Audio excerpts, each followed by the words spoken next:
Here with what to expect, Tony Saig of Jamestown Associates, a Fox News contributor, Mercedes Schlapp, former George W. Bush spokesperson, and Bruce Turkel, Turkel Brand CEO. Guys, thanks for joining us. Tony, let me start with you. Without one person in the center dominating the whole thing, it gives everyone else a chance to really shine. Who do you think might be able to take advantage of that?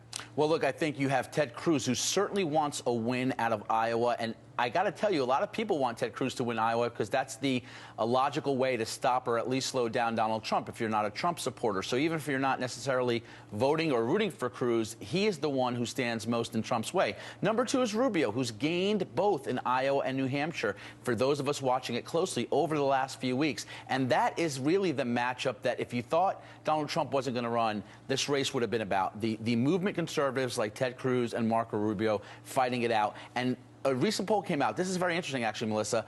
Trump voters have Cruz as their second choice.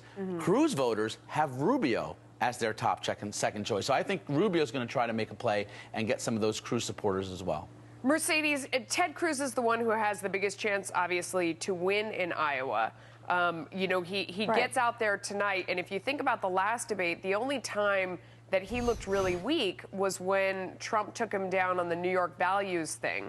The rest of the time he looked pretty strong. So to me, without Trump there to challenge him, maybe he has a chance to win over those last few Iowa voters and take the state. Well, to Tony's point, it's not a matter of whether Cruz wants to win Iowa. He needs to win Iowa because I think his campaign is basing their campaign on winning Iowa to then go strong in the southern states. And then to your point, Melissa, really what you're looking at right now with Trump being out of the picture, Cruz still is going to face a big challenge, which is going to be Rubio's going to try to hit him hard on immigration. Yeah. We have the Canadian citizenship, which is still not going to go away despite the fact that Trump is not there. And again, I think you'll see Rand Paul going after Cruz on him being sort of a very hawkish on foreign policy. So Cruz is going to be the one that everyone's eyeing for in this debate, yeah. particularly coming from Rubio and coming from Paul. Bruce Turkel, I mean, you're our marketing maven. What advice would you give to the group to take advantage of Trump's absence? How do you do that most effectively? With all due respect to your panel and to the group, the winner tonight is going to be the empty podium, because what's going to happen is those other candidates are going to talk about the issues. That's what they think people want to hear. But in today's amped up, short attention span theater world, Trump wins because he's the Kim Kardashian of politics. What they want, the viewers, the voters, is emotion and validation. If I was a candidate, I would abandon the issues. I would start talking to the consumers, in this case the voters, and letting them understand that I get them, I understand them, I support them, and they mean something. That's what Trump has done. The other folks are not going to do that.